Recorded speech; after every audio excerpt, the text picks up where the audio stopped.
Selamat malam, Assalamualaikum warahmatullahi wabarakatuh. Waalaikumsalam warahmatullahi wabarakatuh. Selamat malam Bapak Satria Dharma. Selamat malam Ibu, ya. Alhamdulillah bisa bersama dengan Bapak Satria Dharma, teman-teman IGI hebat dari seluruh Nusantara. Kita berada di Banda Aceh saat ini dalam rangka Rakernas IGI tahun 2023. Dan Alhamdulillah sudah bersama dengan kita semua Bapak Satria Dharma. Selamat malam Bapak. Kita berbincang-bincang sebentar mengenai Ikatan Guru Indonesia. Seperti kita tahu teman-teman IGI hebat di seluruh Indonesia bahwa Bapak Satria Dharma adalah salah satu pendiri dari organisasi kita yang tercinta ini. Bapak pada waktu itu tahun 2009 berawal dari Klub Guru Indonesia, berubah menjadi Ikatan Guru Indonesia. Pada waktu itu apa harapan besar Bapak dengan mendirikan organisasi profesi ini, Bapak? Oh ya, terima kasih. Pertanyaannya sangat bagus. Jadi begini, karena saya adalah guru dan saya tahu betul bahwa guru itu membutuhkan sebuah media di mana mereka bisa saling belajar. Karena tidak semua guru mendapatkan kesempatan untuk mendapatkan pelatihan dari pemerintah. Betul. Sehingga mau tidak mau memang guru itu harus mencari cara untuk melatih dirinya. Karena saya berprinsip bahwa kalau kita tidak belajar maka sebetulnya kita tidak berhak untuk mengajar. Jadi sebagai guru kita harus terus-menerus belajar. Tetapi untuk terus-menerus belajar ini dibutuhkan sebuah komunitas, yaitu komunitas guru-guru itu sendiri, di mana mereka saling berbagi, ya. Jadi dan untuk itu memang dibutuhkan semakin besar komunitasnya. Maka kita mulai dengan mendirikan klub guru, ya. Jadi kami mendirikan klub guru, kami mengadakan pelatihan-pelatihan, seminar-seminar, dan rupanya memang guru-guru itu juga memang mengharapkan adanya komunitas semacam itu. Nah, inilah yang mendorong kami untuk terus melanjutkan klub guru tersebut, ya. Nah, ketika kami mau mendaftarkan ini ke Kumham, ya, ternyata oleh Kumham ditanya, kok namanya klub guru? Kayak sepak bola aja katanya gitu. Ya, ada komentar seperti itu. Ya, kami ya tidak berpikir pada waktu itu namanya klub guru kok jangan sepak bola. Akhirnya kami ubah menjadi Ikatan Guru Indonesia. Nah, itu baru bagus katanya. Nah, akhirnya tahun 2009 maka berdirilah Ikatan Guru Indonesia ini. Luar gitu, biasa, ya. artinya sudah betapa futuristiknya ya melihat perkembangan pada waktu itu. Barangkali belum ada organisasi profesi guru yang bisa menaungi keinginan para guru sendiri seperti itu. Dan itu juga terus terngiang-ngiang di masnya IGI, Bapak. Pantang mengajar kalau tidak belajar. Betul, itu betul sekali itu. Nah, sekarang nih Pak, sebelum itu pada waktu itu tentu tantangannya kan tidak sedikit untuk mendirikan sebuah organisasi profesi yang baru. Sementara dalam mindset banyak guru itu, saya sendiri pernah seperti itu, bahwa ketika saya menjadi guru itu otomatis akan menjadi bagian dari satu organisasi profesi tertentu. Ternyata kan enggak, kita berhak memilih. Nah, itu tantangan-tantangan yang paling Bapak rasakan pada waktu di awal mendirikan IGI itu apa saja, Pak?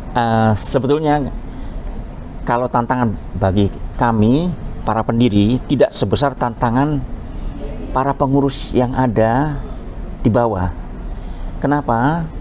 Kalau kami ini kebetulan bergaul dengan para pimpinan, kami bergaul dengan menteri, dengan dirjen, ya toh, sehingga mereka tidak pernah menekan kami.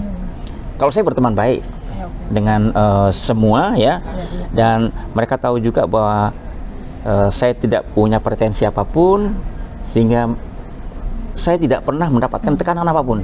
Jadi sebetulnya saya justru salut dengan para pengurus yang ada. Tadi saya mendengarkan dari Pak Imran, ya, bagaimana tantangannya, dan saya juga mendengar semua tantangan-tantangan ketika mendirikan IGI. Bagi saya itu luar biasa. Saya tidak mendapatkan pengalaman yang begitu berharga seperti itu. Betul. Bagi kami waktu itu mendirikan itu mudah saja, karena kami di atas, ya. Tapi begitu di bawah itu tekanan semakin besar. Semakin di bawah semakin besar tekanan. Nah, itu makanya sekarang saya sebetulnya sangat kagum dengan apa yang telah dicapai oleh IGI pada tahun 2013 ini, katanya sudah sampai mencapai 36 provinsi. Betul. Dan berapa? 170-an ribu anggota. 170.000 anggota, itu luar biasa. Dan saya juga masih mendengar bahwa sebetulnya tantangannya juga masih ada, ya, masih ada intimidasi dan sebagainya.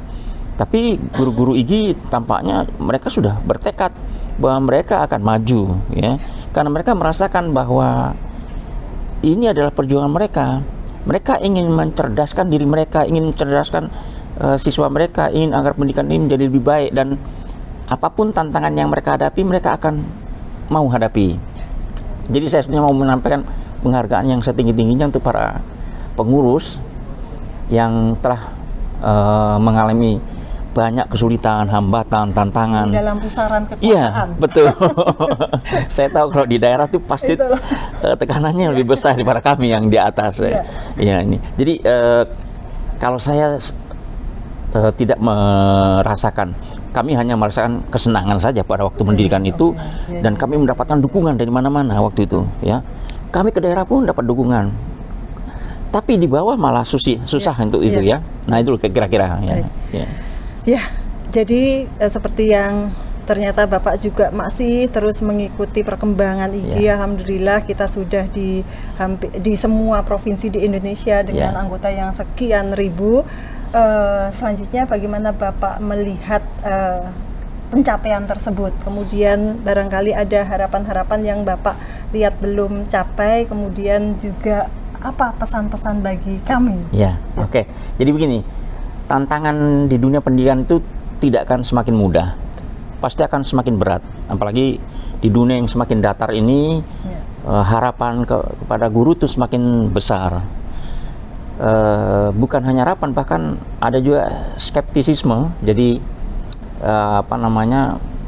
banyak sekali orang yang menganggap bahwa guru-guru sekarang ini tidak sebaik dulu. Tapi menurut saya tidak juga. Memang tantangannya memang berbeda.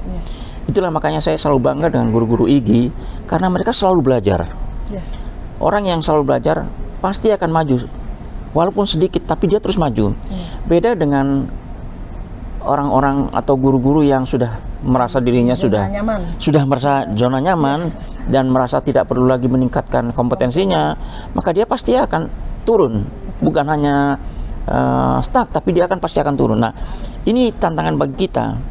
Jadi kita memang harus semakin menyebarkan semangat perjuangan kita, menyebarkan optimisme kita, dan terus mendorong guru-guru lain untuk sharing agar mereka bisa growing together, begitu ya. Itu luar biasa. Itu jargonnya IGI, sharing and growing together. Luar biasa, satu kekuatan kolaborasi yang itu tidak akan pernah pudar. Baik Bapak, terakhir pesan-pesan untuk kami dan untuk seluruh teman-teman IGI dari seluruh Indonesia. Silakan. Pesan saya kepada para guru-guru IGI, Anda itu mendapatkan amanah yang besar, ya.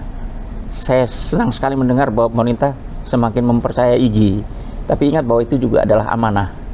Kepercayaan adalah amanah. Dan saya yakin Anda bisa melakukan amanah ini dengan sebaik-baiknya. Tapi kita harus selalu berpikir bahwa kita harus terus meningkatkan apa yang bisa kita lakukan bagi bangsa ini. Jadi kita harus berpikir demi bangsa ini, ya. Kita mungkin 5, 10, 20 tahun lagi sudah tidak akan ada. Tapi kita merasa bahwa kita telah melakukan yang sebaik-baiknya yang kita lakukan pada masa kita masih berada di depan kelas, masih berhadapan dengan siswa. Nah, ini yang harus kita sampaikan. Jadi kita harus terus menginspirasi bangsa, ya, melalui dunia pendidikan di mana kita di dalamnya. Jadi to inspire, ya, terus menginspirasikan kebaikan kepada bangsa ini. Saya rasa demikian, ya. Baik, terima kasih. Alhamdulillah. Semoga kita semua tetap menjadi guru yang tangguh dan resilient. Tangguh dan resilient. Gimana gini ya? Wah, resilient. Terima kasih. Terima kasih. Demikian teman-teman semuanya, alhamdulillah sudah bercakap-cakap sebentar dengan Bapak Satria Dharma. Tetap semangat dan tetap resilient. Terima kasih. Terima kasih. Ya, oke.